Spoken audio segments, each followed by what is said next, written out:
questions at the end. If I can ask Rich to moderate the questions at the end. So I'll the same offer as last time. Choose the most challenging questions. They're the most fun to answer. So don't hold back. Don't think you're being nice by choosing just the easy ones.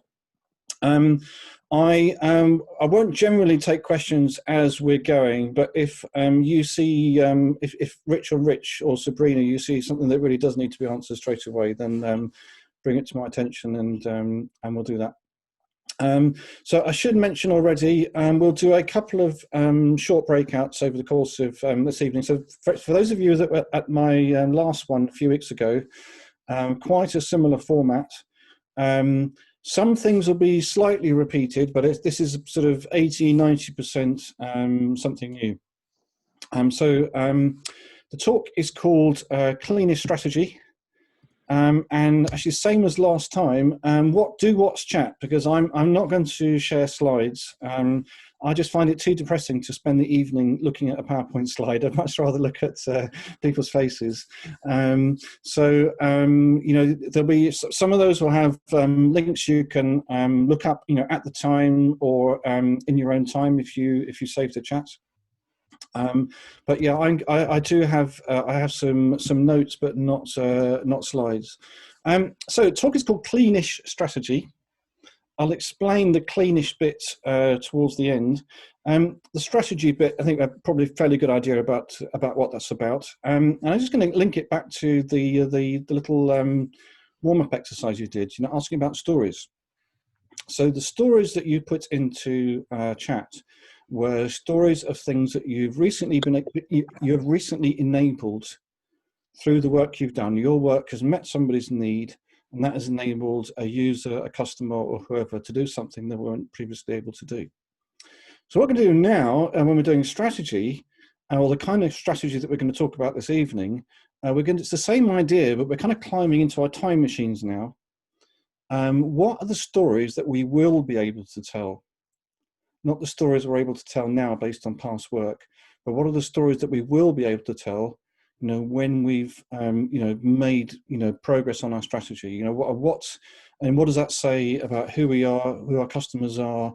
What does that say about, the capabilities that we're going to need to develop and all the rest of it? And it turns out those questions are all related, and we can go about it in a very systematic way, but also a way that's completely compatible with the stuff that we talked about last time. So last time, right to left, everything being driven by working backwards from needs and outcomes, and we're going to do exactly the same kind of approach to strategy. So just to talk a bit about strategy, there's lots of, it's one of these topics like with leadership, it's one of these things where a lot of things are said. Some of the things that are said are just stupid. Some of the things that are said seem really deep, but then when you think about it, you realise, well, actually, it hasn't said very much.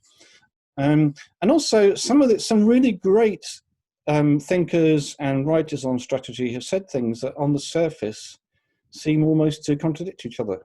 And it's quite interesting to see what's going on there. So, a couple of really famous examples. So, Russell Ackoff, a hero of mine. The writer would do the wrong thing, the wronger we become. That's really about how we're doing the work. So the writer would do the wrong thing, the wronger we become. And Peter Drucker, very famous quote, "Culture eats strategy for breakfast." So one's about, how we do things, one's about what we do. And, they're both sort of emphasizing the importance of those two things. So, is it an either or? I'll say straight away, that's not an either or, and in fact you need to do both at the same time. You should be doing both at the same time, and what I'll be presenting tonight is an approach to strategy that really does do both at the same time. So the stuff we talked about last time, that was very much focused on ways of working. It's about the right way, speaking to the perhaps the Drucker culture eat strategy for breakfast view of the world. But there's a lot about what we did with outcomes the last time that we can apply in the strategy world as well. And in fact, in a way that Russell Ackoff would be very happy with either, for reasons I'll get to in a bit. Now, the particular style of strategy that we're doing, it's called outside in. Now, I didn't invent outside in. What I've developed are, a particular, workshop structure, a particular structure of order of doing things, a particular set of questions to ask, and so on. Outside in means that we start with the organization's relationship to the outside world. It's customers first, but other aspects of the environment. And then you work your way in and work out what that all means in terms of changes to organization or product, or whatever. Now and that outside in is to contrast very strongly with a lot of people doing strategy or think they're doing strategy. It's inside out. And an inside out strategy is about, well, how do we develop our capabilities and what then results from developing our capabilities?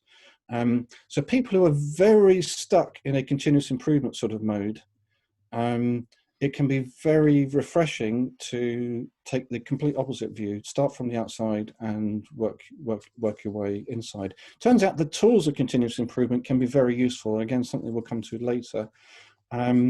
But it's not the place to start if you want to do something really strategic. It's a bit like going on a long journey, only ever looking at your feet. And actually, you need to look at the horizon. You need to look for the next corner, those kind of things. So we're going to work from the outside going in. And to make it even more interesting, that time dimension is much more important than you might realize to begin with. You might think, we need to plan 6 months or a year ahead because we've got to build stuff to be ready in a year. But what else is going to happen in that year? And once you start to allow that there are competitors out there, there are people, other organizations that are going to be trying to do the same things that you are doing, and you start potentially to get into really sort of funky kinds of strategy, maneuver strategy, and thinking about how we get ahead of or around the side of and all the rest of it with respect to competitors. So we won't spend a lot of time on competitors and maneuver and all the rest of it, but we are approaching things in a way that allow us to do those kinds of things, and then we're going to work our way in. And that's super important because you start to see the contradictions between the different views of the organization. So if there's a contradiction between the way we want to appear to our customers and the way we are inside, and that might be cultural things as well as process structural things, that's a problem. If we're saying we're going to do these amazing things for customers, but our product set isn't up to the job as far as the customer is concerned, that's a problem. If we say we're going to have certain kinds of products, but we don't have the platform to build them from, that's a problem. And if we're set up in terms of teams, capability, process, all those other kinds of things that cause us problems to any of the above, that's a problem. And so you can see very quickly that by taking things in this outside order and doing it very deliberately layer by layer, and each layer referencing the one before, you are really turning the dial up on alignment. You really make any misalignments very, very visible. And you allow the people responsible for each layer or for each part to start to form a strategy of their own that speaks to the needs of the higher levels. So that's basic introduction to outside in strategy. So I'm going to give you a link to we have various flavors of it, but this is the most generic version of strategy workshop that we do. I'll send you this link. I'd like you to visit the link because there's a slide on that page that you will need to be able to see. So follow the link and you will see a question. And it's kind of, this is going to be the time travel version of the warm-up, the icebreaker question. So what's happening when we're reaching the right customers, meeting their strategic needs? And when this is working at its ideal best, what new stories could we tell? So what the new stories you're going to be able to tell 6 or 12 months from now, as opposed to the current stories that you're able to tell now. And just to talk you very briefly through that slide, we're only going to do a 10-minute breakout, so we're not going to be able to do, you could easily spend a morning on this slide, if I'm honest. You're just asking that really, the new stories that we could tell bit. But you can see just in that question in bold in the middle in yellow, when is that? That's the time travel bit. Craig, if you go to follow that link, and scroll down, you'll see a slide that says customer on it. Do you see that? Where's Craig? Craig, can you wave? Yeah, good to know. You've got it now, yeah. So halfway down that page, a slide with customer and that customer question, what's happening when we're reaching the right customers, meeting their strategic needs? And that's a question that we can unpack, and you can do a whole workshop just off this one slide if you wanted to. What I'd like you to do is for 10 minutes to talk about what news stories you will be able to tell when you're reaching the right customers and meeting their strategic needs. And you're talking about what's the most ideal situation you'd like to be in 6 or 12 months from now. Ivo, I put a link in chat to a page outside in strategy workshop, and halfway down that page you'll see a slide, a picture with the word customer as the heading. Do you see that? I don't see it, Ivo. I just hope that you found it. But I'll put the question in chat. 6 to 12 months from now, what's happening when we're reaching the customers, meeting their strategic needs, and in particular, what news stories will you be able to tell? Shall we do the rooms now, Fair Mike? enough. Yeah, so 5 or 6 people, 10 minutes. Great. And I'll see you back in 10.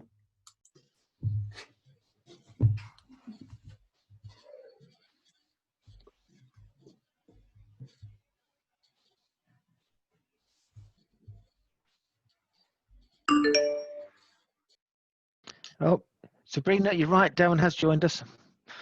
Yay! Where is Yeah, but he was rubbish. He was in my team. Okay, thank So you. I shot at being Back inclusive. into the main room now.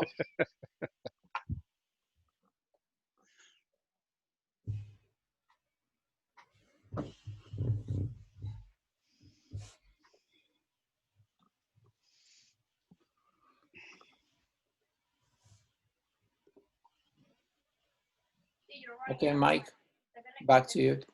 Right, okay, well, it's good to see you all back. I'm actually going to send you out very quickly to another breakout. So you've done, so and that'll be the second of 2, stress, and then we're back into presentation mode afterwards.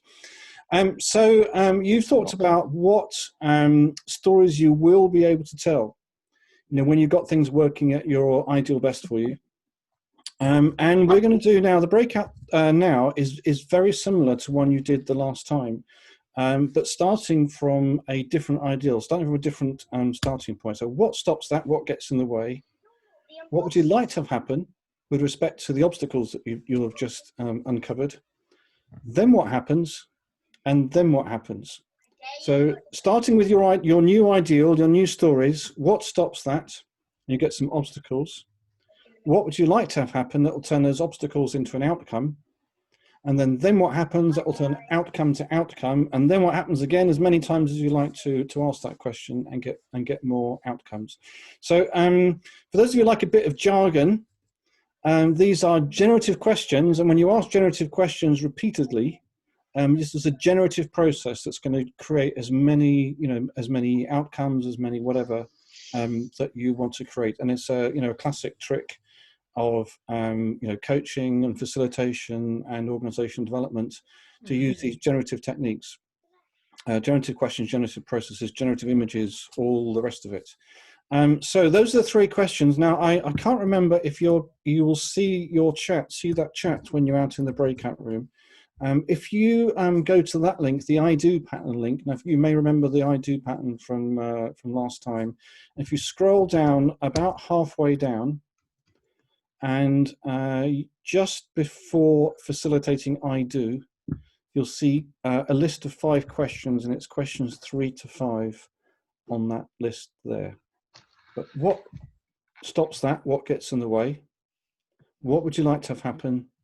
Then what happens? And ask that then what happens question as many times as you like, and see what happens. So once again, same breakout rooms and 10 minutes, and I'll see you back in 10. Okay, fantastic.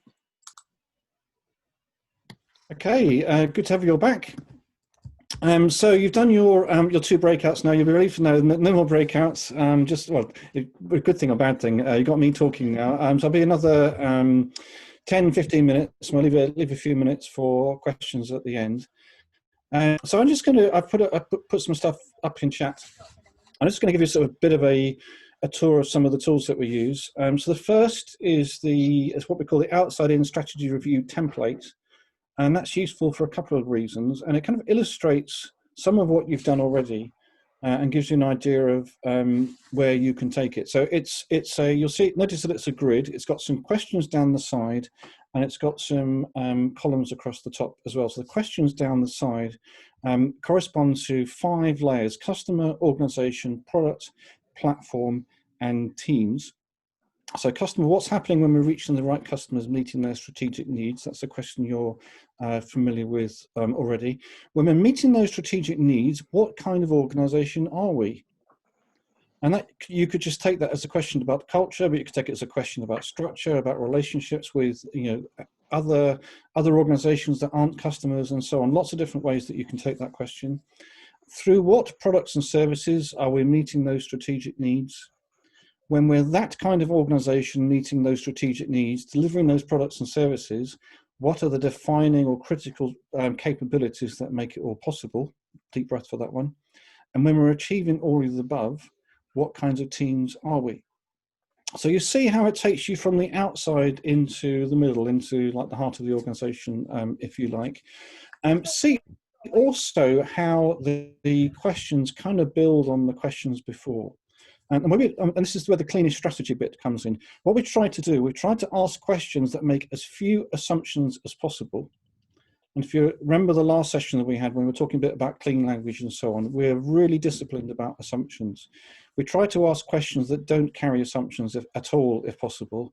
Here, it's not entirely possible to get rid of every assumption. I mean, I don't know even whether you care about reaching the right customers, meeting their strategic needs. So I'm going to have to assume that you are. I'm going to have to assume that there's a when that makes sense. I'm going to have to assume that it's you who are going to meet those strategic needs and not some competitor, or maybe that's a question that you need to worry about and think about. Well, why us and why not some competitor? And that even for internal strategy, that can be important. Why our team and not another team? Why our team and scary thought not outsource? These kind of questions do get asked. They need to be asked sometimes. So that's the vertical direction. Across the top, you saw ideal, obstacles, outcomes, and those outcomes organized into short-term, medium-term, long-term. And this is a repeat of the pattern that we saw last time, the I do pattern. And you've seen a link to the I do pattern already. I do, short for ideal, obstacles, outcomes. And really everything in Agenda Shift is never more than one step away from an outcome. We are so fundamentally outcome oriented. Outcomes are the main currency that we deal in. And last time I talked about right to left. That's about keep those outcomes in the forefront of our thinking. And we're always working backwards from when that outcome is realized, when needs are met and that learning is captured and all the rest of it, making sure that our process lines up nicely to achieving that end. And it gives you a different view on process, a different view on how you manage process and evolve process and change process and so on. So that's the 2 dimensions: vertically, the Cleanish questions, horizontally, the I do pattern. So then other link I've given you is 15-minute photos. So that's the full-on version of the clean language questions. We do this as a game, as a coaching game. Not just what would you like to have happen and then what happens, but there's a bigger menu of questions that you can ask. Questions that really are stripped of assumptions and are really helping whoever is responding to the questions build a model in their mind of how things fit together. And it's not you putting words into their mouth. You're not saying, have you thought of this? When you said X, did you mean Y, and all that kind of stuff. So it's a really important discipline. It's a great thing for coaches to get their head around, understand how it works and when you would use it. But we teach people, we don't in our workshops, we don't elevate the coach, we don't elevate the facilitator. We are teaching people to do this with each other. And I'm on a mission to get organizations thinking more carefully about outcomes, thinking more carefully about how they talk to each other. So they talk about outcomes before they talk about solutions, and give them the tools for doing that effectively. Most organizations are solution driven, not outcome oriented. And even when they say they're outcome oriented, they use the outcomes to justify a solution, and then they get into solution mode again. And it's a fundamentally different way of thinking. So we've got these tools for generating outcomes. You need to organize them in different ways, and that's what the mapping link is for. We have 3 main mapping exercises that we do: option approach mapping, option relationship mapping, and pathway mapping. Now the first 2 I'll talk about. Option approach mapping is another name for the Cynefin 4 points contextualization exercise, but we don't call it the Cynefin exercise because it kind of spoils the game if people realize what the model is behind it. So the first rule of the Cynefin exercise is not to mention Cynefin. The second exercise, option relationship mapping, is really interesting from a strategy point of view. What it is, essentially, it's an adaptation of Wardley mapping to make it work with outcomes. So Wardley mapping is a really interesting, really important strategy tool. It's come out really out of IT strategy, but it's finding application in other kinds of strategy. And the idea is you draw vertically your value chain, your dependencies of capabilities, components, technologies, whatever, and then you move them horizontally according to how mature they are on a product maturity scale. So innovations on the left. And commodities on the right, and various things on a spectrum in between. And you can make strategic choices about whether you make something more mature, or you forget your immature thing that you have built in-house and buy a product, or maybe you start the process again by disrupting the market somehow, and so on. So very, very interesting way of looking at strategy. Now, with outcomes, the idea of an outcome having a maturity is a very weird thing. It confuses people, heads explode. I don't like heads exploding in workshops, it's very messy. So we use instead a scale of ambiguity, which again sounds a little bit weird, but if you've done the Cynefin exercise first, it's super, super easy. So you have the high ambiguity, lots of unknowns, lots of unknowns and all that kind of stuff on one side. On the other side, the outcomes where it's pretty obvious to everybody what it is that needs to be done, and then the rest are arranged on a spectrum in between. Then we do the vertical axis. So we're doing things the opposite way around to Wardley mapping. We do the horizontal axis first, ambiguity. Then we move things vertically according to how visible those outcomes are to the customer. And you can see how that relates to the exercises we've been doing already, how that relates to outside-in strategy and so on. And then you draw lines between those outcomes. So what's the relationships between them? Which outcomes has impact on what other outcomes, and so on? Where would you want to start if you want to move the needle somewhere else, and that kind of thing? What we are building, in OD terms, organizational development terms, we are building a theory of change. We are saying, these are areas we need to focus on. It's going to have some important consequences for for some of these things that we want to achieve. If you speak OKR, you might or again see the connection. So what are the key results that we need to achieve in order to make some meaningful progress on our objectives? And it's a great way of visualizing all of that. While we're on OKR, a little acronym for you: 2MBM, meaning before metric, measure before method. And it's just a reminder that your outcomes need to be meaningful. They need to be about meeting needs of some sort and so on. Just if you're starting with an objective that is 10% more of this or 5% less of that, starting with that kind of target, that isn't OKR. That's management by objectives, and it's toxic. It's discredited. It's a recipe for dysfunction. And these outcomes need to be meaningful, and people need to have a chance to respond to them and work out what's possible.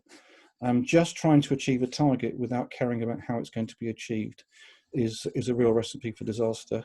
What you've got with the tools I've been showing tonight is a way of maximizing the meaning, really understanding how we got to these outcomes, understanding that the needs they were derived from, the opportunity for people to participate in that process, making sure the organization has the conversation with itself that it needs to have if it's going to make the kind of progress that it needs to make.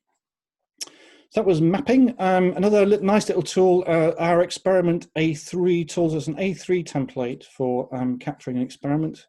And there are lots of A3 templates out there. I think the joke goes there are as many A3 templates as there are lean consultants. Here's mine. It's actually quite a popular tool. It's one of my most popular downloads. It's referenced in various directories of A3 templates as well. And there's some, if you go to there are workshops that give you some, help going through them. Change ban. So all these things I'm mentioning, they're all open source. Change ban is our lean startup flavored version of feature ban, which was the Kanban simulation tool I invented quite a few years ago now. And it models kind of lean startup style the kind of process that experiments go through, and and the column names map very straightforwardly to concepts like valuable, feasible, usable, that kind of thing. So it's this idea for a change that we'd like to make, and the clever thing here now is it works both for product and for organization. And a lot of these tools work both in the product development domain and in the organizational change domain. And if you know your history, you'll understand why that is. I mean, Eric Ries, lean startup fame, channeling, among others, Deming. A lot of these tools, the hypotheses, the experiments, these were pioneered mid last century in the organization space and the process space, and now they're being put to very good use in the product space. But the products people have done us a great favor of making these tools a lot more accessible. So we're reaping the benefit of that now. Last two, the outside in service delivery review, service delivery reviews. This is like a regular review you can do on a monthly basis or whatever, for reviewing progress on your experiments, making sure the learning is harvested and all the rest of it. So all your experiments are done in the anticipation of sharing the learning, knowing that the learning is going to need to be accounted for. And so if you're doing any kind of regular review of your service, of your product or whatever, it's a meeting design that you can follow. I developed it while I was working in government digital. You'll see the same 5 layers, customer, organization, product, platform, teams, as the strategy review. So you can see it as a way of doing the follow through after the strategy review. Or you could say, when your service delivery review is telling you, you need to feed this a bit more, we need some fresh inspiration, that's when you step up and do the strategy review. So, you can see both of those tools working together in your governance framework for change-related work or potentially for product-related work. When I was doing it in government digital, it was for government digital services that I was doing the service delivery review. And there's another pattern, so complementing the I do pattern, the ideal obstacles outcomes pattern, there's a right to left strategy deployment pattern that's really about the thinking rather than the tools. So you might enjoy reading that. So that's me done. We're left a few minutes for questions. I'm just going to put a last bit in chat. So that's some links on how to get in contact and so on. One of those links I'll just particularly highlight, the events list. So that's with workshops and so on. You'll see 2 workshops in there in the calendar at the moment, and the next one is quite soon. It's next week.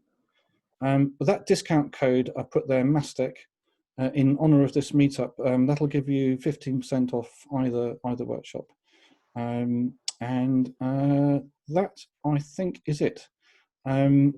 That's my bit of talk done, and I'll hand over to Rich and Rich to ask me some hard questions. Right, well, we haven't got a great deal of number of hard questions yet. We've only got Stan trying to raid your bank account. We do, we do have one from Craig. I think you'd be quite disappointed if you did raid my bank account. Yeah. There are multiple ones. I'm counting on overdraft facilities. So Craig has just put one in saying, what's an outcome in this context? Yep. Something that moves. Or do you want to go through it, actually, Craig? Yeah, I mean, I can answer very, very quickly. So I really do emphasize, things that are meaningful. Someone's need met, happy ending to a story. Those are all also all kinds of outcomes. But actually, there's a whole spectrum of outcomes. I mean, an aspiration, an objective, a goal. Those are outcomes, right down to the impact of a small experiment. They're outcomes as well. You might associate with those some metrics, but I never start with the metrics. Always start with the meaning. So that's that 2 MBM metrics acronym. Sorry. Meaning before metric, method before measure, measure before method. Sorry, I got that the wrong way around. I'm not anti-metric, but they've got to be put in their place. They're a means to help you achieve your meaningful outcomes. They can be an inspiration to the process of generating ideas as well. That's the second half of that acronym. Actually, we like to get as many things up in the air as we can before actually generating and prioritizing solution ideas. And actually, metrics can be a really useful way of doing that. So, what do you think will be sort of signs of success for this outcome? How would we measure those? And we, answering questions like that before we get to, well, how will we do it? The method part. So yeah, I hope that answers your question. So we got, at the very beginning, it was a wonderful comment from Evelyn. I don't know if you want to come off mute and maybe go for a little bit more. I thought it was wonderful to hear. And it says, I can say that I was part of the team that helped the business achieve business agility at scale. And it was amazing to be part of the team. Just reading that, I thought was actually really good. And I know it was at the very, very beginning of the session, but I just wanted to point this out. So. Okay, so yeah, the company was Publicis Sapient. Their goal was they wanted to increase they needed to service more business. They had more business than they can serve, so they needed to be able to bring in good quality people, which isn't that easy actually to do, and service customers well, right? Through it, and they're a big company. There are 20,000 people across 25 different sites, and they're all, they're not all over the place, but like every organization, they all have their thing to do. So how were they able to align together to be able to turn a ship around, whereby they were able to increase their overall turnover from 1 billion to 5 billion in 1 year? Which means they serviced a lot of customers. And before COVID hit and everyone went on furlough, they were achieving over their estimation for the end of Q1 of 2020. They also have happy people. It's a great company. I don't work for them, but honestly, I feel sometimes I should put on the pom-poms and like root for them. I'm going to be speaking. I'm very close friends with a lot of senior leaders, and I'm very close to say, you need somebody out there just with the pom-poms, because they're not very good at communicating their successes because they're so busy at doing the work and just moving forward onto the next thing. Yeah. But what I was able to observe in terms of why did they achieve it versus what happens to other organizations that are trying to do a similar thing for an agile transformation, but they're suffering like many others are suffering. And the key elements are a lot what Mike highlighted, which was you need a strategy, which a lot of agile transformations don't have. You need to have a leader who is empowered in driving the change, and you have to have meaningful OKRs. You have to have meaningful measurements that the team behind you actually has had a conversation with the leader and says, yes, I can do this. Yes, I commit to this, and this makes sense. So when the cascade to the rest of the organization says, this is the goal, this is the vision, this is what we want, they don't go into a corner in fear. They go, actually, yeah, let's make this happen. And then the other little trick that they do is that whilst they're doing the work and they're aligned and trying to achieve the goals and what have you. Hello? Hello? Okay, I think somebody should be on mute. Carry on. Carry on. I'm about to say, probably it's my cue of wrap up quickly. Apart from all of that great stuff, which is great, and that also supports cultural shift and what have you, yeah. But they had a very strong culture already, so that's one of the things they had sorted when they first started 30 years ago with a strong set of values, was that whilst they were doing their work, their operation, they optimized their flow. They looked at their systemic issues and they started to fix that as they were doing the work, and they made sure that everything was aligned to a common set of objectives which had meaning. So I put another link in chat. So this is to our mission statement. We're in the business of building wholehearted organizations. I just kind of responded to some of what Evelyn was saying.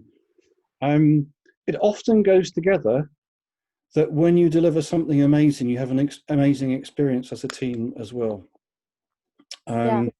And those two, I don't actually believe that you focus on one and then the other. I think it's a bit like with the Yakov and Drucker bit at the beginning. Yeah, they happen at the same time, and focusing on meaningfulness is really important. And you are meeting customer needs, user needs, and the needs of the team as you go through these kinds of change. And the team's involved in identifying what are the obstacles that we need to overcome for their customers, for other stakeholders, and for themselves. And because they participate in the process, they own the outcomes and they own the solutions to those outcomes. And that just changes everything. It makes it so different to the rollout project. A rollout project is something I will not touch with a barge pole. I've dedicated the rest of my career to not doing rollout projects, and instead, helping organizations, achieve some of the things that I've experienced from different sides of the table, as a normal member of a team, as a manager, as an external consultant, or whatever, and trying to share the best of those experiences. They do happen, and if you ask around enough, you join a meetup group, you will find people who are either enjoying that experience now or have had that kind of experience and wanting to recreate it. And the trick is not to think that you can do it by cookie cutter. You can't take the process from one place and apply it somewhere else. There is a process, but the process is an engagement process. So that's why we describe Agenda Shift as an engagement model, not as change management. I think the days of rolling out Agile, I would love to kill that idea. It's going to take me a while yet, but that's what I'm aiming to do. Yeah. But when it goes, wouldn't you agree, Mike, that when it goes well, that feeling, that awesome, it's like drugs. It's like drugs. Once it's done well, when you taste it, yes. And like you, Mike, you're very lucky that you can say, I won't touch a rollout program with a barge bowl. I wish I hope, you know what, I'm going to put that out there that don't have to do that as well. Unfortunately, times and what have you, but it is. So I'm giving people the tools now so that they can, move away from that old model. And I'm actually, there are people in this room tonight who are doing some of that stuff. Yeah. So I'm sharing as well when I'm talking to people, which is pretty cool. But it's what somebody said to me out in Australia. They said, when this is done right, it helps make the world a better place, because the impact is so powerful. Yeah. So anyway, Mike, thank you. Thank you. My pleasure. So I've got a question for you, Mike. I know very much you're trying to do without slides. And I'm going to ask you why you're trying to do that. And I know when I've seen you face to face, that works really well. But doesn't always work quite so well on a Zoom call. So what's your intention? So kind of recreating a bit of how workshops work. Now there are some limitations doing it in a meetup. But when lockdown happened, and I realised that I had to make a strategic shift online. I went all in on doing things online, and quite quickly, started doing online workshops and so on. But I very quickly found that it was just deathly and clicking through PowerPoint slide after PowerPoint slide, and you might as well be watching a YouTube video, rather than doing that.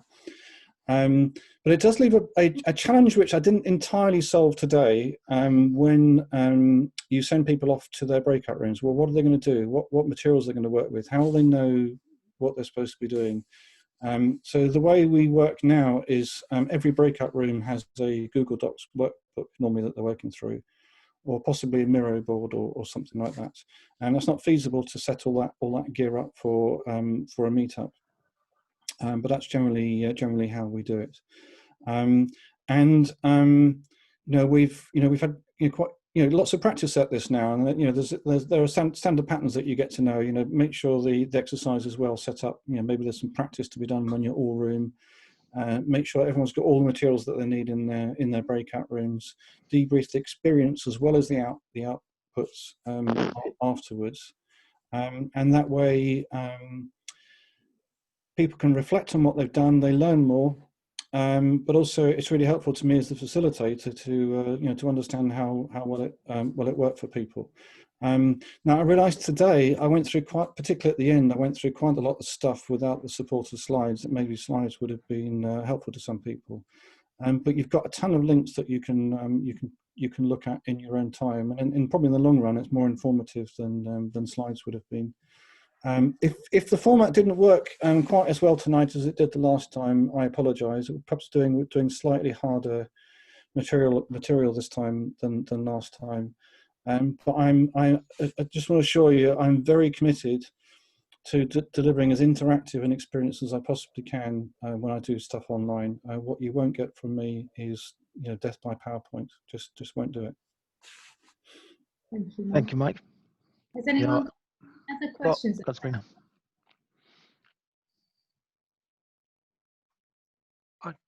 Mike, I've got one about the level of outcomes, if that's okay. Yeah. So quite often when I'm working with teams, OKRs, outcomes or otherwise, there's a temptation to kind of keep asking the "and then what happens" question. Yes. And they end up trying to fix a UN global goal Yes. in their team rather than necessarily something within their reach. So that concept of someone's need being met, I can see that being extremely powerful by saying that, is that the kind of, that's our closest outcome, but any tips or advice for where to set that scale? If you go to our media page, you'll see a recent webinar called Good Obstacle, Bad Obstacle. And actually, it turns out, it's actually taken, only in the last couple of years have we realised just how important it is to choose the right obstacles. I mean, kind of in hindsight, it's obvious. There's a trick to actually framing good obstacles. And making sure that the right level of detail, and that they're not trying to prejudge the solution, making them free of jargon and so on. Just making them so that they don't exclude people through judgmental language, for example, and they don't exclude options through being over prescriptive, and then you tend to get better outcomes. Now we actually we do very practice things to get people thinking about near-term outcomes, so they don't jump too quickly to the collaboration, better profitability for the organisation. You've got to get back from there somehow. There are questions that you can ask that will reel the conversation back a bit, but actually just starting with good obstacles that's almost seems to be almost half the battle won. You'll see in the webinar, there's the Marcus Aurelius quote, what stands in the way becomes the way. The wrong obstacle will change your thinking in a way that's not helpful. Get very stuck on the wrong kind of problem. You need to be stuck on the right kinds of problems. If you can turn those obstacles then into outcomes that you can realise in fairly short order, then you're one step closer to your overall objective. And that's how these things work. Thank you, Mike. I'll look that up. That's useful. Appreciate it. Thank you. Does anyone else have any questions? We had another couple up there. They're moving now. So Melissa, you said, do you want to ask your question, Melissa?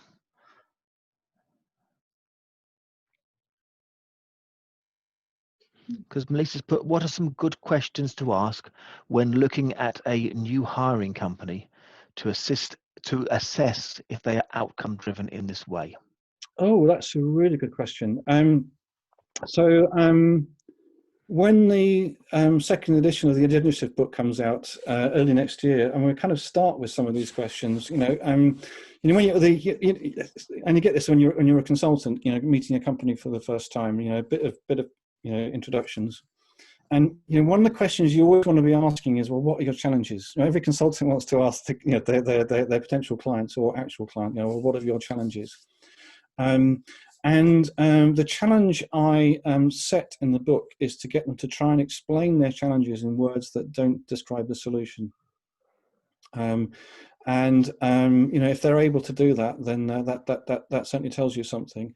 And what I then ask them to do is to of all their challenges, internal, external, and so on, which are the ones that are using a bit of jargon here, which are the adaptive challenges, which are the ones that involve the most learning, which are the ones where, you recognize that you don't have all the answers, you probably don't even understand the problem well enough yet, and so on. If they think they have all the answers to everything, they are probably solution driven. They're probably not a learning organisation. They are going to be hard work. If that is what you're interested in. Fortunately, most people, when they ask for help, that they know that they need help. And I guess if they come to me, they know what kind of help they're going to get as well. So hopefully, the match is appropriate from the beginning.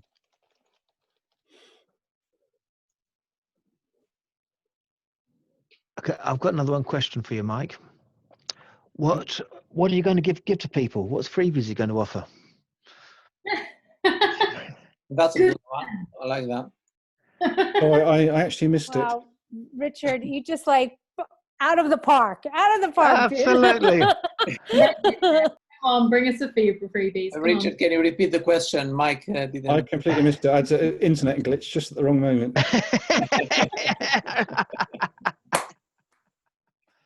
So Mike, I believe you have a free item to give away. Oh, I do. Yes.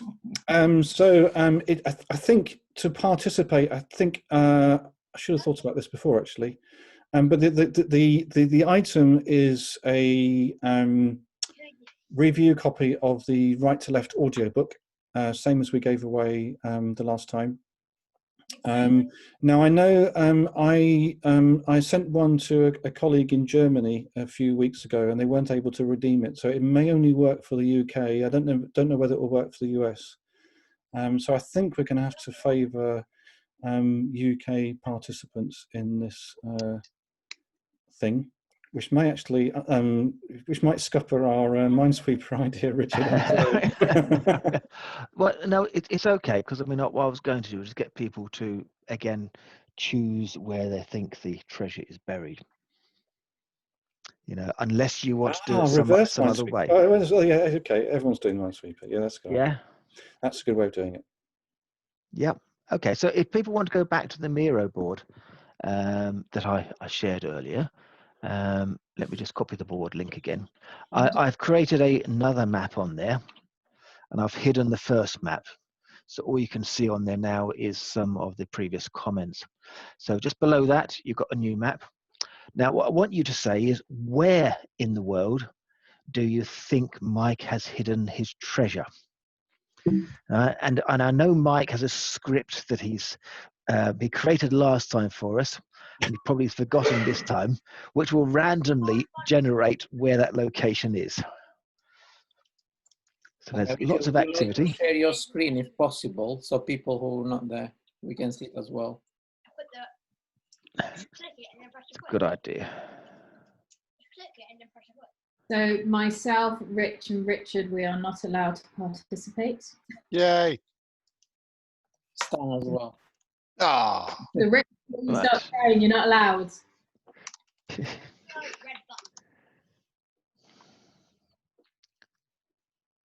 I'm a fossil. Yeah, you can buy it with this. Well, I have a coordinate. I'm not going to share it. So there's lots of activity on the map, as you can see. Activity, and nobody's choosing Britain. Ah, well. False bias, is it? Bound to not be there. Go on, Craig. Go against your natural influence. It's random. Move away from Scotland and come to England. Come on, I dare you. Canada. That's the next best place. It's even colder. I don't promise that I chose a square randomly, so I don't promise that it's on land or sea. Let you decide. It's completely random. Yeah, and we'll try and work out who is closest to the location. Myself, Rich, and Richard, we do not know where it is.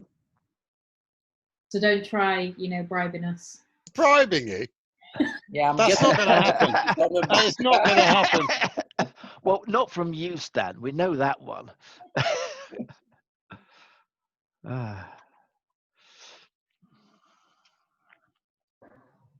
Okay. Do we need another 30 seconds of people to put their locations on? I think we're about done, aren't we? How do you put a location? Evelyn's out. Evelyn, you have failed. Okay. On the left here, you see you've got something which says comment. Yes, I saw that. I clicked on that. Click that. So I was halfway there. Okay, yeah. Yep, and then click on your map somewhere, press it, and put your name.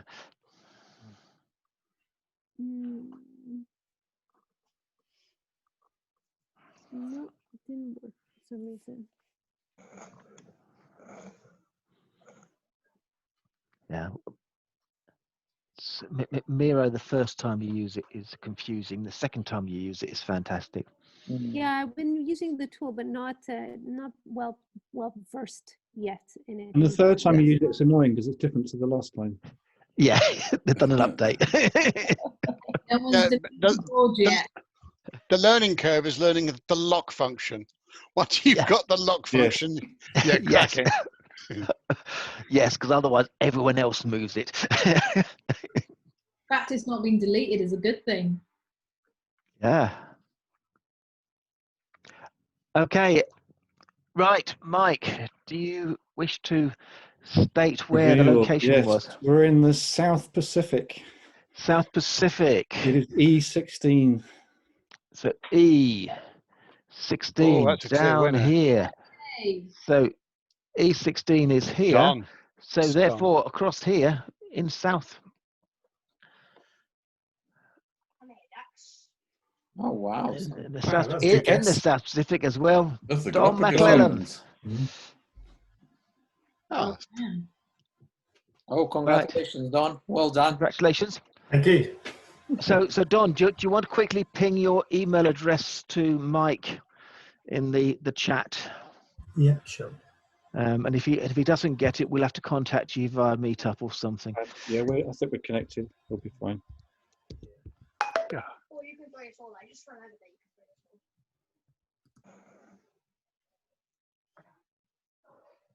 it all. Yeah, you see, we can tell that it wasn't rigged because Stan didn't get it. I was second. Again. I was second. You were close. I was pretty close. I went to Antarctic. I thought Mike needed a connection from the Antarctic. So,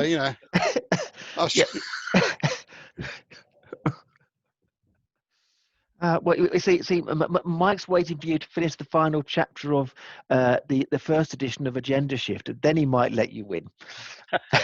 Look, at least I have a copy.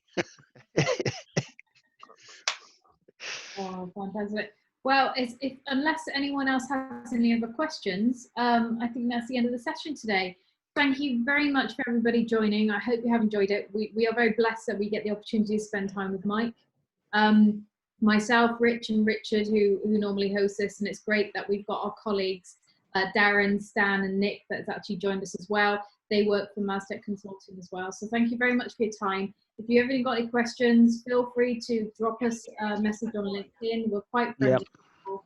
And thank you again, Mike. And I hope we get you back on here again soon. It's always a blessing. So I'd like to add what So Sabrina thank you has very just much, said. guys. The fact of please connect with us. Yeah. Please put some suggestions of what you would like to see happen in the meetup. There's plenty of meetup chats there as well as directly to us. Please tell us what was good, what you would like to see changed. Feedback is the core of our learning here. And if we could make this more interactive and more of a community, please give us suggestions of how we can do that as well. Thank you. Have a wonderful evening. Thank you for welcoming And us. you. Have a great one. Thank you very much, Mike. Yeah. Good night, people. Thank you. See you. Bye, Mike. Cheers, all. Thanks, Mike.